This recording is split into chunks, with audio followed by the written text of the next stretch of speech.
आज हम लोग chapter number 15 ISC chapter number 15 wholesale trade या होलसेलर स्टार्ट करने वाले हैं। ये जो यूनिट है इंटरनल ट्रेड या इनलैंड ट्रेड, इसका सब डिविजनल पार्ट है। पहला चैप्टर इसका है जिसका नाम है होलसेल ट्रेड। तो चैप्टर नंबर 15 होलसेल ट्रेड या होलसेलर स्टार्ट करने वाले हैं। तो देखो ये वर्ड कोई नया नहीं है, होलसेलर हम लोग सब कभी ना कभी सुने हैं ना। देखते हो चिल्लाते रहता है कपड़ा दुकान में बार में होलसेल होलसेल। क्या मतलब है होलसेल का, पहले ये बताओ। होलसेल का मतलब क्या है रागिब, क्या होगा आमिर? होलसेल मतलब जहां से रिटेलर्स लोग खरीदता है। इसका डेफिनेशन क्या होगा, मतलब क्या है होलसेल का?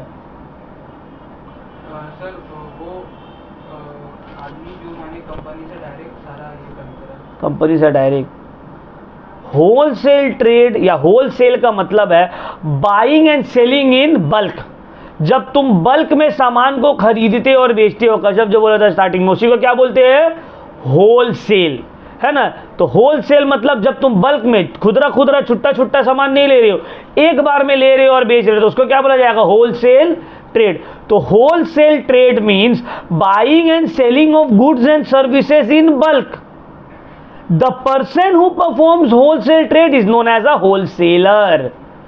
तो होलसेल ट्रेड का मतलब बल्क में बेचना और खरीदना। वो इंसान जो होलसेल ट्रेड करता है उसको हम लोग बोलते हैं होलसेलर। बोलते हैं ना भाई वो चावल का होलसेलर है, मतलब वो बल्क में चावल बेचता और खरीदता है। वो कपड़ा का होलसेलर है, मतलब वो बल्क में कपड़ा खरीदता और बेचता है। तो क्लियर हो गया पॉइंट, होलसेल ट्रेड का मतलब और होलसेलर का मतलब। Wholesale trade means buying and selling of goods in relatively large quantity. The person who performs wholesale trade is known as a wholesaler. Clear हुआ point? देखिए बस लाइन याद हो गया डेफिनेशन। तो what is a wholesale trade? Wholesale trade means, बोलो, buying and selling of goods in bulk. Who is a wholesaler? The person who performs wholesale trade is a wholesaler. अब wholesaler का कुछ characteristics है, कुछ features है। क्या है? पहला कैरेक्टरिस्टिक्स होलसेलर का, he sells goods in bulk direct, he buys goods in bulk directly from the manufacturer. Wholesaler क्या करता है? मैन्युफैक्चरर से डायरेक्टली बल्क में सामान खरीदता है। होलसेलर मैन्युफैक्चरर से डायरेक्टली बल्क में सामान खरीदता है, पहला फीचर। दूसरा, he sells goods in small lots to the retailers. Directly सामान खरीदा किससे? मैन्युफैक्चरर से, फिर उसको स्मॉलर क्वांटिटी में, मतलब एकदम स्मॉलर क्वांटिटी ने रिलेटिवली स्मॉलर क्वांटिटीज में बेच देता है रिटेलर को। जैसे कि फॉर एग्जांपल मान लो होलसेलर है, वो 100 बस्ता चावल खरीदा, अब सब रिटेलर को 2-2 बस्ता 3-3 बस्ता करके बेचते। ऐसे नहीं कि 1-1 केजी करके बेचे, समझ में? थर्ड कैरेक्टरिस्टिक्स है, he generally specializes in one line of goods. देखते हो जो होलसेलर है वो जनरली एक सामान के ऊपर डील करते हैं। रिटेलर को देखते हो, मोदी दुकान रिटेलर है, सब सामान वहां मिलेगा तुमको, है ना। पेंसिल, रबर, शार्पनर, चावल, आटा, प्याज सब मिलेगा। लेकिन होलसेलर का दुकान में तुमको सब सामान, अगर कोई कपड़ा का होलसेलर है तो वो सिर्फ क्या बेचेगा? अगर वो कोई, अगर मान लो खाना का होलसेलर है वो क्या बेचेगा? खाना। कोई मान लो बॉटल का होलसेलर है तो क्या बेचेगा? बॉटल। समझ में आ रहा? कोई शू का होलसेलर है तो क्या बेचेगा? शू। तो wholesaler generally one line of goods में स्पेशलाइज्ड करता है, ठीक है। Next, he does not display his goods and provide sample only to intending buyers। Wholesaler अपना सामान को सजा कर नहीं रखता है, सिर्फ जो इंटेंडिंग बायर है उसको सैंपल दिखा देता है, लो भाई। रिटेलर अपना सामान को सजा के रखते हैं।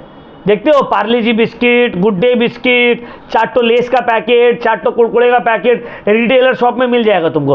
होलसेलर शॉप में मिलता है नहीं, होलसेलर का सब सामान अंदर में है। हाँ भाई चाहिए, हाँ चाहिए, लीजिए सैंपल देख लीजिए, सैंपल देखिए, हाँ पसंद आए दे दीजिए 100 केजी। उन लोग में ऐसे डील होते हैं। और हम लोग रिटेलर लोग कैसे पूरा सामान सजा दिए, देखते क्या चाहिए, कुरकुरे ले ले रहे, गुड डे बिस्किट ले ले रहे, थम्स अप ले रहे हैं ना। रिटेलर अपना सामान को डिस्प्ले करता है, होलसेलर डिस्प्ले में नहीं रखता है। होलसेलर ह्यूज स्टॉक अपने पास रखते हैं। होलसेलर गुड्स का ह्यूज स्टॉक अपने पास रखता है और जनरली अपना फ्लीट ऑफ व्हीकल से, अपना ट्रांसपोर्टेशन सिस्टम से उस गुड्स को रिटेलर तक पहुंचाता है। समझ में आया बात? मैन्युफैक्चरर से कलेक्ट करेगा और रिटेलर तक पहुंचाएगा। होलसेलर का डायरेक्टली कोई लिंक नहीं है कंज्यूमर से। तुम लोग अगर बड़ा बाजार गए होगे तो बड़ा बाजार में देखते हो जनरली सब जो होलसेलर लोग रहते हैं तो उन लोग कंज्यूमर डायरेक्टली उससे नहीं खरीदते हैं। जैसे कि फॉर एग्जांपल तुम प्लास्टिक का ग्लास लेने गए, अब तुम जाके बोलोगे कि भाई 2 प्लास्टिक का ग्लास दे दीजिए, तो वो जो होता है ना कोल्ड ड्रिंक पीने वाले हम लोग पार्टी वार्टी में यूज़ होता है, वो देगा तुमको? नहीं देगा। वो डायरेक्टली कितना पीस देगा? 100 पीस, 1000 पीस, 1500 पीस। समझ में आ रहा है बात? तो उसका अल्टीमेट कंज्यूमर से डायरेक्टली कोई कनेक्शन नहीं रहता है। Wholesaler acts as a middle man. Wholesaler is the link between the manufacturer और producer and the consumer. Wholesaler जो ये एक लिंक है, कड़ी है, किसके बीच में? मैन्युफैक्चरर या प्रोड्यूसर और कंज्यूमर के बीच में। प्रोड्यूसर से माल ले रख और प्रोड्यूसर ने रिटेलर के बीच में। ठीक है, तो wholesaler is the link between the manufacturer और producer and the retailer. Wholesaler जो है प्रोड्यूसर से सामान ले रहा और रिटेलर को दे रहा है, तो लिंक है। ठीक है, he invest a large amount of capital. Wholesale business start करने के लिए लार्ज अमाउंट ऑफ कैपिटल तुमको चाहिए होगा, अपने पास रखना पड़ेगा। क्लियर हुआ पॉइंट? चलो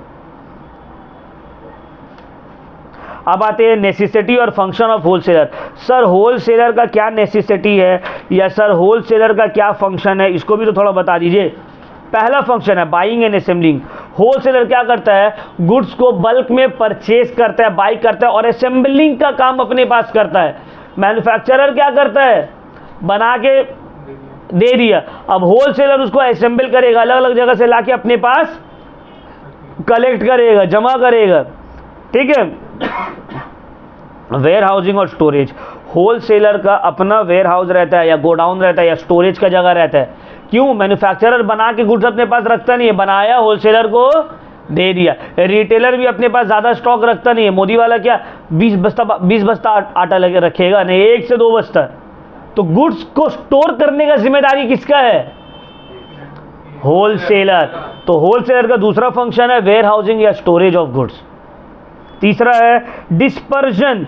डिस्पर्जन का मतलब होता है डिस्ट्रीब्यूट करना। गुड्स को डिस्ट्रीब्यूट करने का काम किसका है? होलसेलर का। मैन्युफैक्चरर तो बनाया, बना के पूरा किसको दे दिया? अब होलसेलर अलग अलग रिटेलर के दुकान में जा जाकर सामान देगा। तो गुड्स डिस्ट्रीब्यूट या डिस्पर्स करने का जिम्मेदारी रहता है होलसेलर का। ट्रांसपोर्टेशन, जैसे हम पहले बताए, होलसेलर का अपना ट्रांसपोर्टेशन का सिस्टम रहता है। समझ में आ रहा बात? वो मैन्युफैक्चरर से गुड्स कलेक्ट करता है और रिटेलर तक पहुंचाता है, तो उसका ट्रांसपोर्टेशन का नेटवर्क रहता है अपना। फाइनेंसिंग। फाइनेंसिंग का क्या मतलब है? होलसेलर ना एडवांस में पैसा देता है मैन्युफैक्चरर को, लो पैसा बनाओ माल, और क्रेडिट में रिटेलर को सामान बेचता है कि लो सामान लेके जाओ, बेच दो, बेच के पैसा लाके दे दो। हाँ, तो होलसेलर का फाइनेंसिंग का बहुत इंपॉर्टेंट काम रहता है। फाइनेंस करता है वो, बहुत इंपॉर्टेंट। ठीक है, मैन्युफैक्चरर को फाइनेंस देता है, एडवांस में पैसा देता है, और रिटेलर को क्रेडिट में माल बेचते हैं। तो पैसा किसका फंसा हुआ रहता है? होलसेलर का, है ना। दोनों जगह रिस्क बेयरिंग। देखो रिस्क सबसे ज़्यादा हम लोग बोलते हैं ना यार, होलसेलर जो है मिडिल मैन लोग बीच में आके पैसा कमा ले रहा है। बाबू तो पैसा फंसा भी तो वही लोग रहा है, रिस्क भी तो वही उठा रहा है। मैन्युफैक्चरर को तो वो पैसे दे दिया एडवांस में, प्रोडक्ट बनवा दिया। अब प्रोडक्ट बिकेगा या नहीं बिकेगा, इसका जिम्मेदार कौन होगा? मैन्युफैक्चरर तो बोले भाई हम बना के दे दिए, अब तुम समझो। अब वो रिटेलर को उधार में दे तो दिया, अब रिटेलर बेच पाएगा या बेच के पैसा लाके देगा या नहीं देगा, इसका भी रिस्क कौन ले रहा? होलसेलर। समझ में आ रहा बात? तो होलसेलर रिस्क बेयर करता है। Grading and packaging, generally packaging and grading होगा, और प्राइसिंग भी। ग्रेडिंग का मतलब क्या होता है? क्वालिटी के हिसाब से हाँ असेंबल करना या अलग अलग पैक्ट करना, ये सबको बोलते हैं ग्रेडेड। चाय पत्ती होता है ना, 200 रुपये के जी, 400 रुपये के जी, 1000-2000 रुपये के जी तक रहता है, तो ग्रेड के हिसाब से रहता है ना, टेस्ट के हिसाब से उसका, तो इसी को बोलते हैं क्वालिटी के हिसाब से ग्रेड करना। तो ये सब काम, ग्रेडिंग का काम किसका रहता है? होलसेलर का। मैन्युफैक्चरर नहीं करता। अगर किसी का हवाई का बिजनेस होगा, तुम लोग तोपसे में हवाई बहुत फेमस है, जीन मस्जिद में पूरा मंडी है, तो हवाई में मैन्युफैक्चरर लोग क्या करता है? बनाकर दे देता है होलसेलर को। अब होलसेलर उसको अलग करेगा, ये ए माल है, ये बी है, ये सी क्वालिटी का है, ये डी क्वालिटी का है। समझ में आ रहा है बात?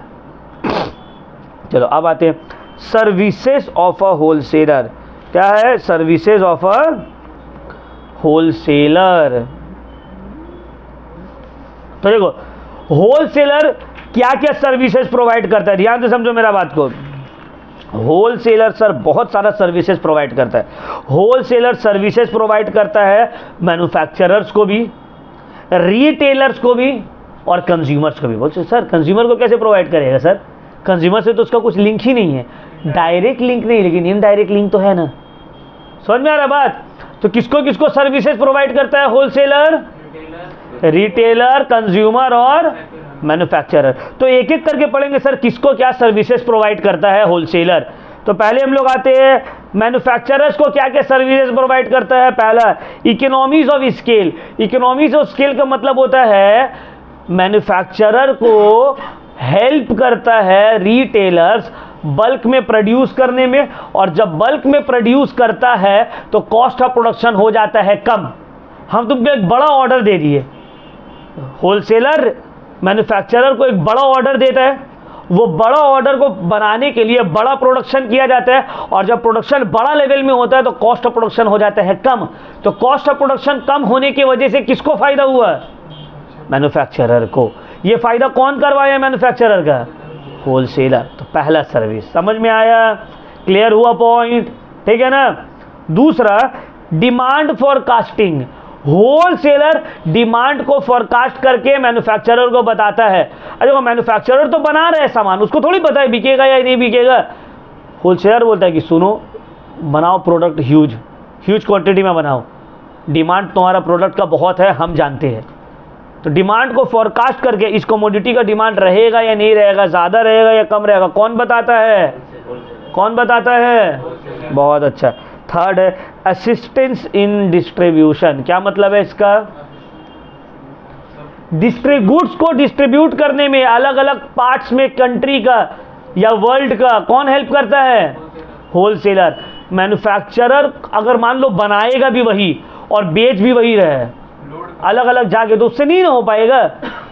देखते हो HUL जो है हिंदुस्तान यूनिलीवर लिमिटेड, वो क्या करता है? डिस्ट्रीब्यूटिंग पार्टनर रहता है, ITC डिस्ट्रीब्यूटिंग पार्टनर। देखना तो तुम लोग का जो कॉपी है क्लासमेट का, उसके पीछे ITC लिखा हुआ रहता है ना, तो ITC थोड़ी बना रहा है, बना तो क्लासमेट रहे।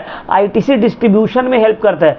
क्लासमेट के पास उतना टाइम नहीं है, उतना रिसोर्स नहीं है कि एक एक कोना में कॉपी को ले आके बेचेगा वो।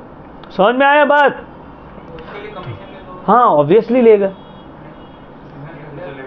ऑब्वियसली पैसा उसका प्रॉफिट का शेयर रहेगा या कमीशन रहेगा, ठीक है ना। तो देखो assistance in distribution, wholesaler manufacturer को गुड्स को डिस्ट्रीब्यूट करने में हेल्प करता है।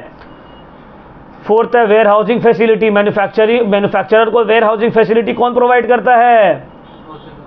होलसेलर। कौन प्रोवाइड करता है? होलसेलर। भाई मैन्युफैक्चरर गुड्स तो बना लिया, रखेगा कहाँ? जगह थोड़ी है। मैन्युफैक्चरर बोलेगा हम अपना गोडाउन दे रहे तुमको, रखो जितना रखना है। समझ में आया? होलसेलर देगा मैन्युफैक्चरर को।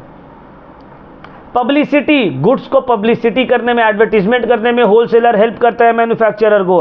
फाइनेंशियल असिस्टेंस देता है, एडवांस में पेमेंट दे देता है गुड्स लेने से पहले कि लो मेरा पैसे से प्रोड्यूस करके दो, ठीक है। रिस्क बेयर करता है मैन्युफैक्चरर के बिहाफ में कि अगर दाम बढ़ा या घटा या नहीं बिका, ये सब जिम्मेदारी मेरा, ठीक है। रेगुलर प्रोडक्शन करने में हेल्प करता है। मतलब मैन्युफैक्चरर देखेगा कि भाई मेरा डिमांड नहीं, हम प्रोडक्शन रोक दे रहे। होलसेलर बोलता है नहीं तुम बनाओ, हम अपना वेयर हाउस में रखेंगे, हम पैसा देंगे तुमको, तुम क्यों टेंशन ले रहे हो। समझ में आया बात? तो ये सब सर्विसेज प्रोवाइड करता है मैन्युफैक्चरर को। कौन? होलसेलर। अब है सर्विसेज टू रिटेलर्स। रिटेलर्स को क्या क्या सर्विसेज प्रोवाइड करता है होलसेलर?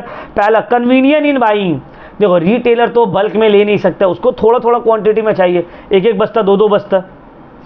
तो रिटेलर को स्मॉलर लॉट्स में सेल करके कन्वीनियंस प्रोवाइड करता है बाइंग में। अदरवाइज मान लो ये मोदी वाला जो है डायरेक्टली जाता है चक्की आटा का कंपनी, आटा का जो फैक्ट्री है वहाँ, तो वहाँ उसको क्या एक बस्ता देगा? अगर 100 बस्ता लो, 200 बस्ता लो, कहाँ रखेगा मोदी? परेशान हो जाएगा बेचारे का, छोटा सा तो दुकान है। तो होल सेलर कन्वीनियंस प्रोवाइड करता है कि लो आराम आराम से थोड़ा थोड़ा ले जाओ और बेचो। फिर क्रेडिट फैसिलिटी देता है, वही फाइनेंशियल असिस्टेंस, उधारी में देता है। बहुत सारा लोग देखते हो ना, कोल्ड ड्रिंक वाला आता है भेन लेके, चिप्स वाला आता है, सब होलसेलर वाला लोग का आदमी रहते हैं, वो लोग दे देते हैं चिप्स, बोलते लो बेचो, एक हफ्ता बाद आके पैसा ले जाएंगे। ऐसा रेगुलर सप्लाई प्रोवाइड करता है रिटेलर को कि जब चाहो आधा रात में फ़ोन करोगे तो आधा रात में तुमको माल मिल जाएगा। पब्लिसिटी करने में हेल्प करता है। Stability in prices. अब देखो होलसेलर अगर नहीं रहना, हम लोग बोलते हैं होलसेलर की वजह से एक मिडिलमैन बढ़ गया, दाम बढ़ गया, बट दाम को मेंटेन करने में भी होलसेलर बहुत इंपॉर्टेंट रोल प्ले करता है, क्योंकि होलसेलर अपने पास स्टॉक रखता है। जब कोई भी सामान का स्टॉक रहेगा तो उसका दाम तेजी से बढ़ेगा और घटेगा नहीं, बट स्टॉक नहीं रहेगा, डिमांड हुआ तब तुम प्रोड्यूस कर रहे हो तो दाम अचानक से बहुत बढ़ जाएगा और अचानक से फिर बहुत घट जाएगा। तो दाम को मेंटेन करने में बहुत हेल्प करता है। ठीक है, introduction of new products, retailer को हेल्प करता है न्यू प्रोडक्ट्स को इंट्रोड्यूस करने में मार्केट में। ठीक है, अब आते हैं कंज्यूमर्स। सर कंज्यूमर्स को क्या सर्विसेज प्रोवाइड करेगा? कंज्यूमर से तो दूर दूर तक कोई लेना देना नहीं है सर, रिटेलर होलसेलर का है। पहला रेडी सप्लाई। कंज्यूमर को क्या चाहिए? Ready supply. जैसे कि फॉर एग्जांपल मान लो अभी तुमको दिल है खाने का मोमोज, अब तुम गई दुकान में, भाई मोमो दे, तो मोमो बोलेगा अच्छा मोमो आपको चाहिए, ठीक है रुक जाइए कल तक बना दे रहे, भेज दे रहे। तुम बोलेगा तैयार नहीं चाहिए। कस्टमर को चाहिए रेडी सप्लाई। या टूथपेस्ट, तुम बोलोगे टूथपेस्ट है, टूथपेस्ट अच्छा ठीक है कंपनी चला के दे रहे, तो तुम रुकोगे नहीं, तुमको चाहिए रेडी सप्लाई। होलसेलर अपने पास स्टॉक में सामान रखता है, तभी तो रिटेलर लेकर जा रहा है, और कंज्यूमर जब मांग रहा है तब मिल जा रहा है। तो रेडी सप्लाई प्रोवाइड कर रहे हैं कंज्यूमर को। दूसरा वाइड चॉइस। होलसेलर लोग कंज्यूमर के पास वाइड चॉइस प्रोवाइड करता है कि जो कमोडिटी चाहिए, जो कंपनी का लो उसको ले लो। लो प्राइसेस, प्राइस को स्टेबल रखने में हेल्प करता है। Economies of large scale produce करने में हेल्प करता है मैन्युफैक्चरर को। तो जब लार्ज स्केल प्रोडक्शन होगा तो कॉस्ट कम होगा, तो जब कॉस्ट कम होगा तो सेलिंग प्राइस भी तो कम हो जाएगा। समझ में आया? मार्केट रिसर्च, कंज्यूमर्स के थ्रू मार्केट रिसर्च करता है कौन? होलसेलर्स। ठीक है, तो ये सब अलग अलग फंक्शंस है जो होलसेलर या सर्विसेज है जो होलसेलर देते हैं अलग अलग लोगों को। अब देखो कुछ लोग बोलते हैं ना कि नहीं यार होलसेलर बहुत सही काम का चीज़ है, काम का चीज़ है, होलसेलर रहना चाहिए। कोई बोलता है नहीं नहीं होलसेलर बेकार है। तो दोनों के पास ही अपना अपना आर्ग्यूमेंट है। तो हम लोग दोनों आर्ग्यूमेंट सुनेंगे कि क्यों होलसेलर इंपॉर्टेंट है या एडवांटेजेस क्या है होलसेलर का, और क्यों होलसेलर इंपॉर्टेंट नहीं है, या क्या क्या डिसएडवांटेजेस है होलसेलर का। तो एडवांटेजेस में पहले हम लोग एडवांटेज पढ़ते हैं होलसेलर का। पहला है वाइटल लिंक। होलसेलर एक इंपॉर्टेंट लिंक है किसके बीच में? रिटेलर और मैन्युफैक्चरर के बीच में। दूसरा स्पेशलाइजेशन। होलसेलर जनरली एक गुड्स में स्पेशलाइज करता है और वो गुड्स को तुमको बल्क में प्रोड्यूस करवाने में हेल्प करता है और स्टेबल उसका सप्लाई रखने में हेल्प करता है। Wider distribution. होलसेलर तुम्हारा गुड्स को अलग अलग जगह डिस्ट्रीब्यूट करने में हेल्प करेगा। प्राइस को स्टेबल रखता है, स्टॉक रखे अपने पास। इकोनॉमीज ऑफ लार्ज स्केल, ये हम लोग पढ़ लिए हैं। मार्केट इंफॉर्मेशन प्रोवाइड करता है मैन्युफैक्चरर को, ठीक है, डिमांड फोरकास्ट करके देता है। वेयर हाउसिंग फैसिलिटी प्रोवाइड करता है, ये हम लोग पढ़ लिए हैं। Financing, credit facility, advance payment, ये सब प्रोवाइड करता है। एजम्पशन ऑफ रिस्क, रिस्क पूरा कौन उठा रहा है? यही। और एम्प्लॉयमेंट जनरेशन, होलसेलर एम्प्लॉयमेंट भी तो जनरेट करता है ना, रोजगार जनरेट नहीं करते होलसेलर। वेयर हाउस में अपना लोगों को रखेगा, अगर डिस्ट्रीब्यूट कर रहा है तो ड्राइवर को जॉब देगा, है ना, कूली को जॉब देगा, ये सब एम्प्लॉयमेंट जनरेट होता है। तो ये सब है इसका एडवांटेजेस। बट इसका कुछ डिसएडवांटेजेस भी है। पहला डिसएडवांटेज है हायर प्राइसेस। कोई भी चैरिटी नहीं कर रहा है, होलसेलर क्या चैरिटी कर रहा है? तो होलसेलर भी अपना कमीशन या प्रॉफिट रखेगा, तो अपना प्रॉफिट या कमीशन रखने की वजह से सामान का दाम बढ़ेगा नहीं, बढ़ेगा ना। हम लोग जब क्लास 10 में थे तो हम लोग एक केस स्टडी कर रहे थे कोल्ड ड्रिंक के ऊपर, कोका कोला के ऊपर। कोका कोला जो हम लोग उस वक्त, अभी तो दाम ज़्यादा हो गया, जब हम लोग क्लास 9-10 में थे तो 10 रुपया बोतल मिलता था, कांच वाला बोतल 10 रुपये में मिलता था। अभी कितना होगा? 12, 15, 20 होगा आई थिंक, 20 समझ में आ रहा है? तो 10 रुपया था उसका कॉस्ट, मतलब हम सेलिंग प्राइस हम लोग खरीदते थे। तो हम लोग पता किए उसका कॉस्ट कितना था, पता है तुमको कितना होगा कॉस्ट? हाँ 1 रुपया। और बिक कितना मेरा है? 10 में। 1 रुपया मैन्युफैक्चरिंग कॉस्ट, बिक रहा है 10। तो 10 कैसे हो जा रहा है? 1 रुपया ट्रांसपोर्टेशन, 1 रुपया होलसेलर, 1 रुपये जो है वो रिटेलर रख रहा है, 1 रुपया जो है एडवर्टीजमेंट में जा रहा है। समझ में आ रहा है? दाम बढ़ जा रहा है, बढ़ते रह रहे हैं। तो होलसेलर भी तो अपना परसेंट ऐड कर देगा। अब मान लो ये पेंसिल का दाम कॉस्ट है 2 रुपया, मैन्युफैक्चरर इसको 3 रुपये में बेचता है, होलसेलर बोला लाओ ना हम बेच दे रहे। होलसेलर अपना भी इसमें 1 रुपया ऐड करके 3 के जगह 4 रुपये में बेच दिया, 5 रुपये में बेच दिया, तो महंगा हो जाता है। इसीलिए देखो ऑनलाइन में तुमको इतना सस्ता क्यों मिल जाता है सामान। तुम अगर नोटिस किए होगे ऑनलाइन में बहुत सस्ता मिलता है, क्योंकि डायरेक्ट उन लोग क्या करता है, मैन्युफैक्चरर और कंज्यूमर को डायरेक्टली मिला देता है, बीच में कोई भी मिडिल मैन नहीं रहता है। ऑर्डर करे सर वही तो मिडिल नहीं देखो वो, हाँ बोल सकते एक तरीके का मिडिल मैन हुआ है, जैसे कि अमेजोन हो गया या फ्लिपकार्ट हो गया, तो इन लोग का भी परसेंट रहता है। बट फिर भी कंपेयर टू ट्रेडिशनल वे जो है उसके मुकाबले में इन लोग का चार्जेस बहुत ज़्यादा कम रहता है। दूसरा गया आर्टिफिशियल शॉर्टेज। बहुत सारा टाइम होलसेलर लोग क्या बदमाशी करते हैं ना, आर्टिफिशियल शॉर्टेज क्रिएट कर देते हैं। तुम लोग को याद होगा कोविड के बाद जो है अफवाह उड़ गया था, या कोविड से थोड़ा पहले, कि नमक का जो है शॉर्टेज है, अब नमक जो है मार्केट से खत्म हो जाएगा, जल्दी जल्दी खरीद लो और कभी मिलने वाला नहीं है, 200 रुपये के जी 400 रुपये के जी हो जाएगा। तो ये झूठ बोला गया था। तो होलसेलर लोग कभी कदार जानबूझ के क्या करते हैं ना, आर्टिफिशियल शॉर्टेज क्रिएट कर देता है, लोगों के जान में डर फैला देता है और ब्लैक मार्केटिंग करने लगता है, जबकि कोई चीज़ का उसका शॉर्टेज रहता नहीं है, उस चीज़ का शॉर्टेज एक्चुअली नहीं रहता है। तो ये एक डिसएडवांटेज है होलसेलर का। समझ में आया बात? Lack of direct contact. Wholesaler का कंज्यूमर के साथ कोई भी डायरेक्ट कॉन्टैक्ट नहीं है, तो एक्चुअली उसको नहीं पता है कंज्यूमर को क्या चाहिए क्या नहीं चाहिए। No risk bearing. देखो बोला जाता है होलसेलर रिस्क उठा रहा है, लेकिन एक्चुअली वो रिस्क उठा नहीं रहा है। क्यों? क्योंकि बना कोई और रहे, बेच कोई और रहे, तुम तो सिर्फ पैसा लगाए। समझ में आया? लार्ज रिटेलर, आजकल होलसेलर का काम लार्ज रिटेलर्स भी कर दे रहे हैं, जैसे कि बिग बाजार हो गया है ना, रिलायंस स्मार्ट हो गया है, मेट्रो हो गया, ये सब बड़ा बड़ा रिटेलर शॉप है। तो होलसेलर का कोई काम इसमें है ही नहीं। समझ में आया? तो ये हम लोगों का चैप्टर था होलसेलर, जिसको हम तुम लोग को शॉर्ट में इजी वे में समझा दिया। क्लियर? अगर कोई डाउट होगा तो हमसे पूछ लो।